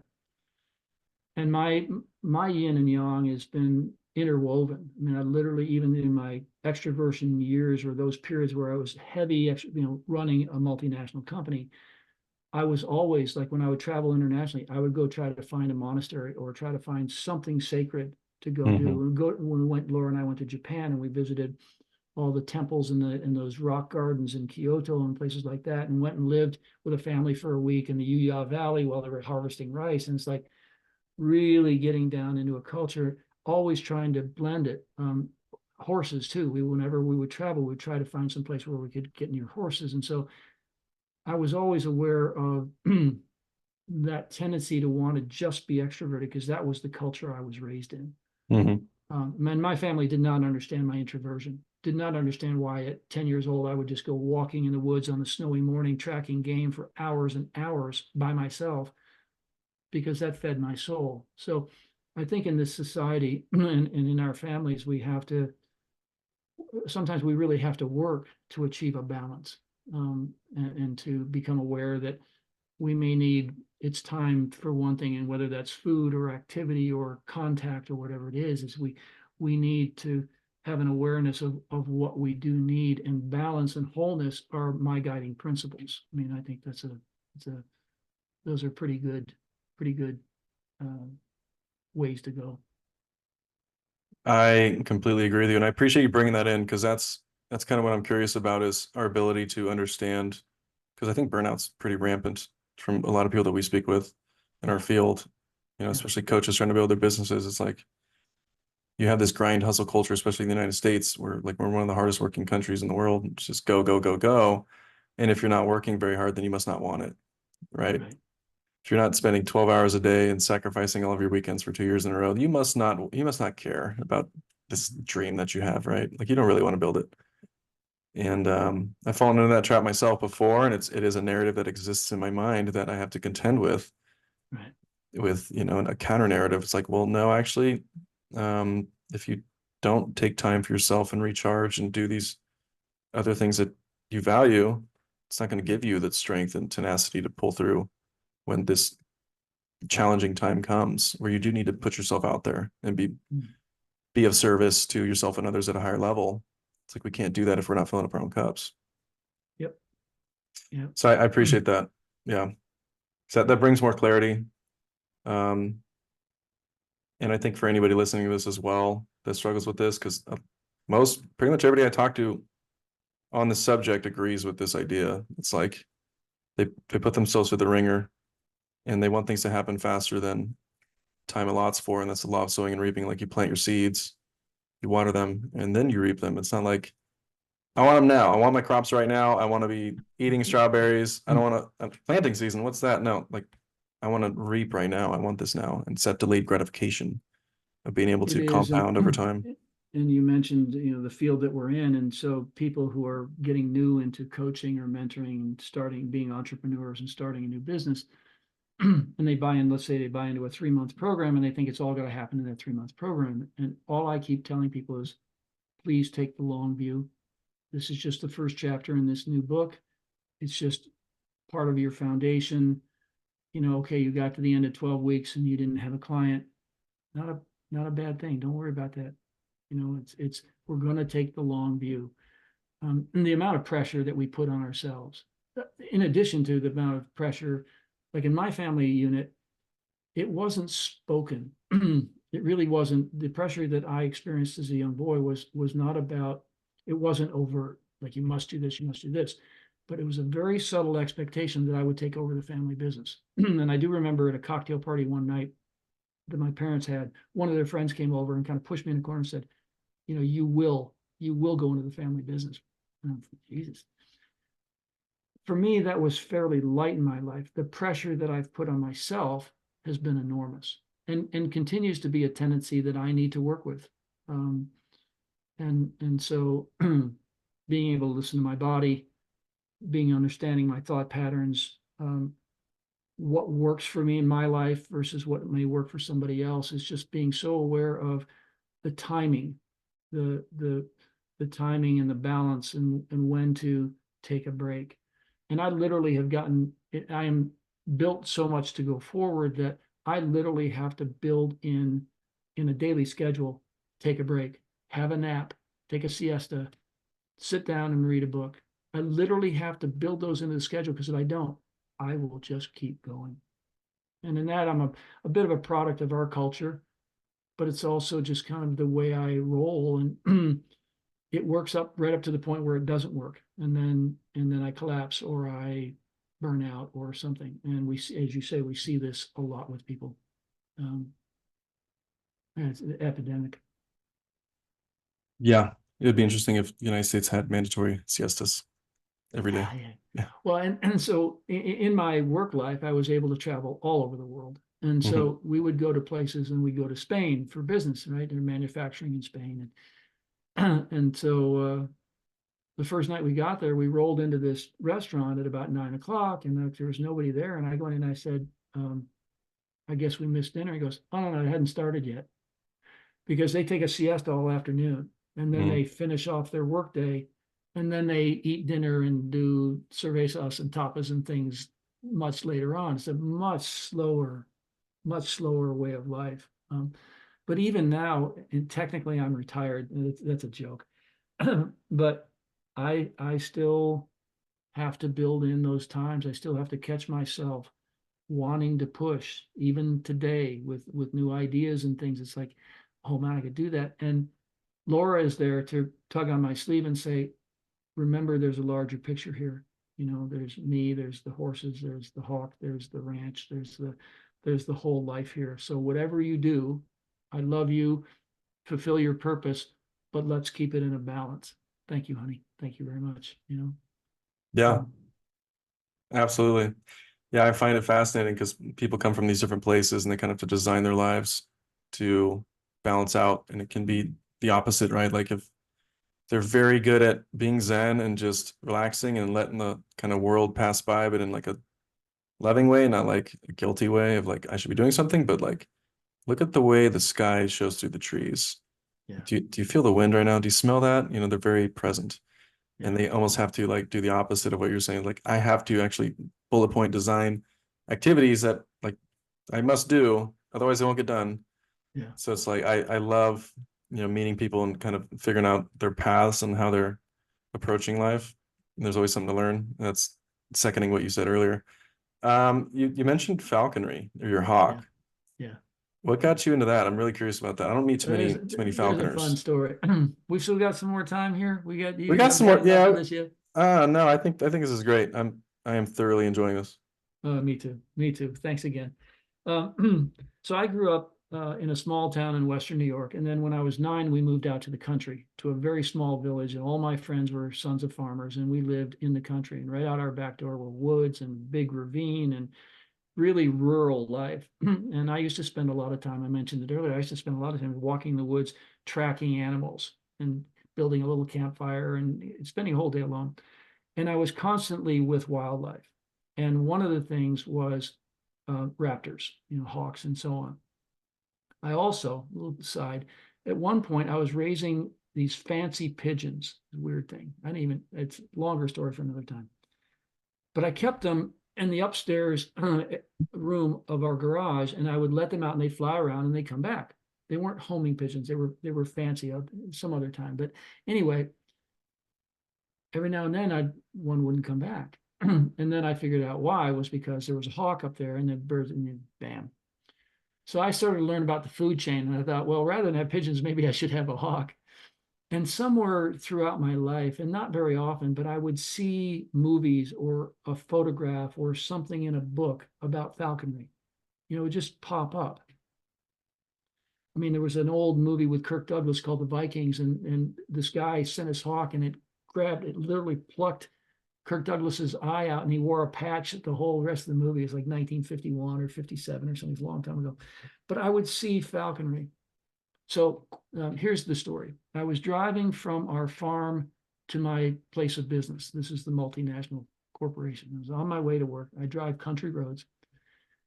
Came down a long stretch, and there were 2 cars parked on either side, stopped, and there was something in the middle of the road that was white, looked like a seagull or something. I couldn't really tell because I was a long ways away. And this is a long stretch of road, like a mile or more, straight road. Well, nobody's coming the other way. And I look in my rear view mirror, nobody's coming. So I pull over and I go to the guy in the car on the right and I said, what's going on? He goes, the bird's injured. Oh, okay. So I look over and this bird is white, but it's not a gull, right? It's got a red tail. Now, I didn't really know anything specifically about hawks and raptors at the time. And I didn't know anything about handling them. But this bird was literally standing on the dotted line in the middle of the road. And I looked around both ways and I thought, if this bird doesn't move, some Yahoo is going to come down, some country bumpkin is going to come down here and just run it over. So I took my jacket off. I had not a sport coat, but like a summer weight jacket. And I took it off and I didn't know anything about it. And I came up behind it and I pinned it because it didn't look like it was tilting to one side. There was no blood. I didn't see anything broken that I could tell. I picked it up and and I called the environmental people who take care of wild animals, injured wild animals. Well, it turned out what I had picked up was an albino red-tailed hawk, exceedingly rare, pure white body with a red tail. Well, I got to hold that thing in my arms next to my heart for 45 minutes because the guy said, I'm coming to pick up the bird to take it to a vet. Do not take it home. Do not leave. I will be there quickly, but it's going to be 45 minutes. Can you stay with the bird? And I said, yeah, right there. So I said, these 2 people then took off, right? And I was there alone with this incredibly rare hawk in my arms, wrapped up in my jacket. And I just sat down on the edge of a ditch. I had my feet down in the ditch and I just sat there holding this thing, looking at it. It was stunning.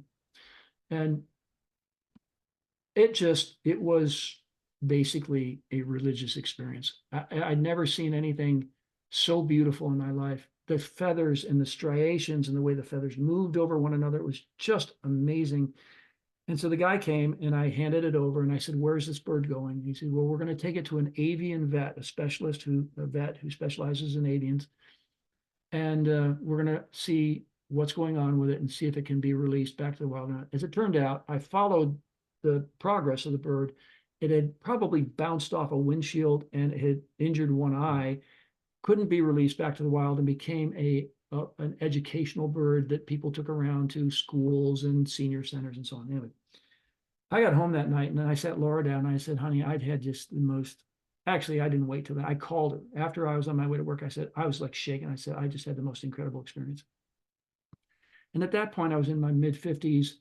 The company was in good shape. I had flexible time. And I said, this is something I would like to look into. I've seen falconry before, and that led me to inquire with other falconers in the area. And there aren't many. There's only like 4,000 in the whole United States. But I was in New York State, and there's an association, and I got to know them a little bit, and then went through a 2-year apprenticeship and went through all the hoops that you to be a falconer, which is mighty. A lot of paperwork, a lot of time, some money, but it's not like golf where you can go out and play around a golf and then put your clubs in the closet.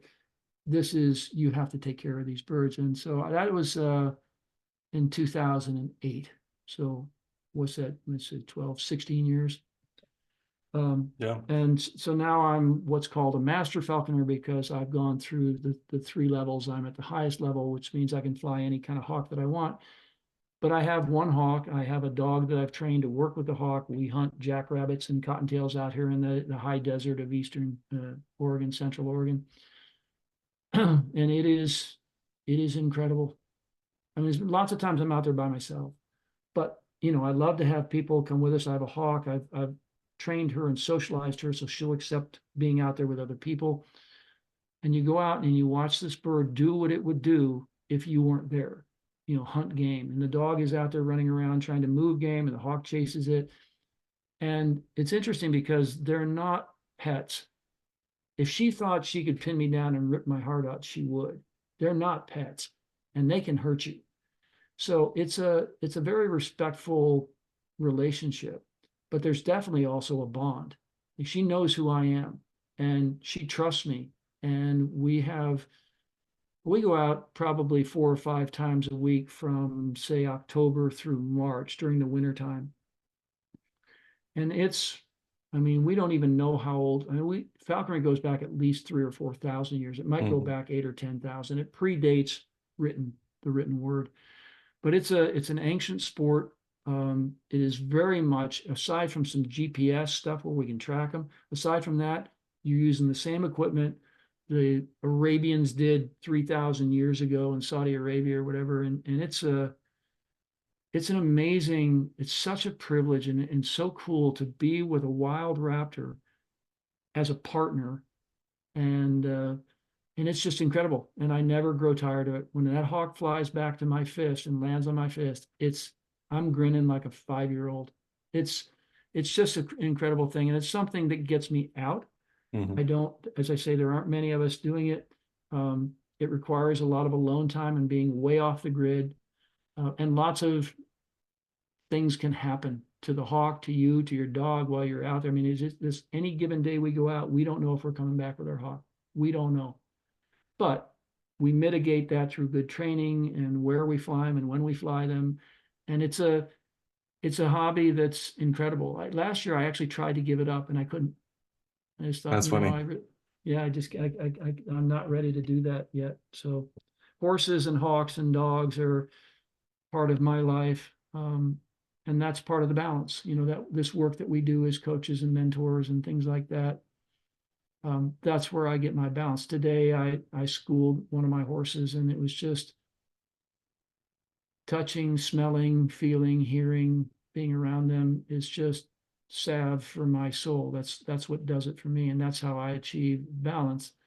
And there are times between you and me, I like animals a lot more than people, but I love humanity too much. It's very interesting. Yeah. Having that connection to the animal world or nature Very and balancing important that what you out. just said is as a society, we have very much lost touch with nature. I'm very fortunate to live where I do, to have the means to live where I do, and to still be part of a horse culture and be out in nature. It's so healing. And most people, the cities, the big metro areas and so on, they just don't, they have lost that connection to nature, to farming, right? All of that. It's an unfortunate thing. I don't, Food comes from a supermarket, right? absolutely, yeah, burger comes from the freezer, of course. Yeah. Yeah. Right. It's amazing. People have lost touch. In the bigger cities, is that Yeah. to finish your point? Yeah. Yeah. Um, Yeah. and they look down on people in the country. Oh, you're driving your pickup trucks Hmm. and you're, you know, rednecks and whatever. It's like, I grew up in a farming community. I love what happens out here.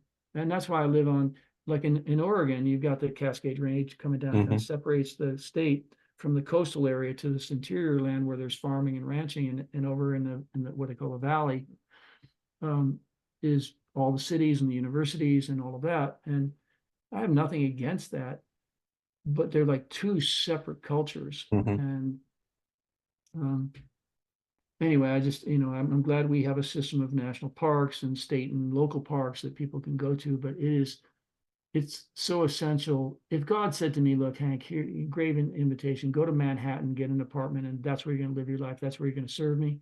Fine. I'll do that. Give me a choice. I'm right Hmm. here. I'm here on the ranch. Yeah, I've driven through, I forget what highway it was, but I drove up from Sacramento up to Idaho City. Yeah. So we had to go through Nevada and then up Yeah. through the Yeah. eastern part of Oh, Oregon.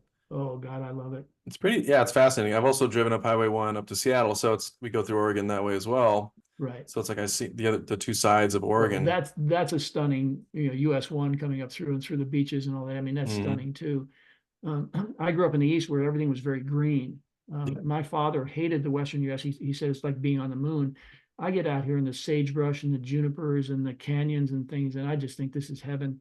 Um, but more so just because I like being around people who live close to the land. I just find them to be hardworking, their work ethic, their values, and so on. I just find them more to my liking. But that's not to say anything against people who live in a city. I'm not, I don't want to put Right. that out there, but my preference is to live near nature. Literally today, when I got on my horse, I rode through my west paddock. I went through a gate, and when I got out of that gate, we stepped into national forest, and I literally could ride if I had the time and inclination. I could ride from my property all the way to the Pacific Ocean, up over the Cascade Range. We live right next to. We live on National Forest Lane. There's thousands, tens and hundreds of thousands of acres of national forest right against my property. And then 2 minutes in, we got this cute little town of Sisters that looks like Dodge City. It's all Western. Even the Hmm. bank and the McDonald's and the subways, it all looks like Western front and stuff. I just like, I love the American West, and I love nature. And that's why animals become a part of my life. But, It's a very poetic thing. yeah, and equally, I love being a coach and a mentor, and having conversations like this and doing what you and I do to help people. No question about it. And I'm so incredibly happy. I'm literally, of all that past that I shared with you, and there were some really high points in there. I mean, some really cool moments in my life that I felt so blessed. I am having more fun now at 73 than I had at any other time in my life. This is so much fun. I love, Bravo, sir. yeah, yeah, man. This is cool. You know I what I love mean? that. I do. Yeah. A lot of people there's a huge narrative right now to like escape your 9 to 5 and do something you love doing that makes you feel fulfilled. Yeah, And it's, I'm not here to beat up the 9 to 5, but I mean, I think everything has its place. But if you're not fulfilled in what you're doing, it's like we were talking about earlier, like, does what you value align with what you're doing? right. And do you need to take a step back and zoom out on your life and see how all these dots are connecting and say, like, at any point in time, I can change and make this a reality or choose to design my environment and move out to the country and be Yeah, closer to nature. yeah, So I think you sharing all that, I thank you for that. And I think you sharing all that is very helpful for anybody that does feel stuck and doesn't really see all these options, right?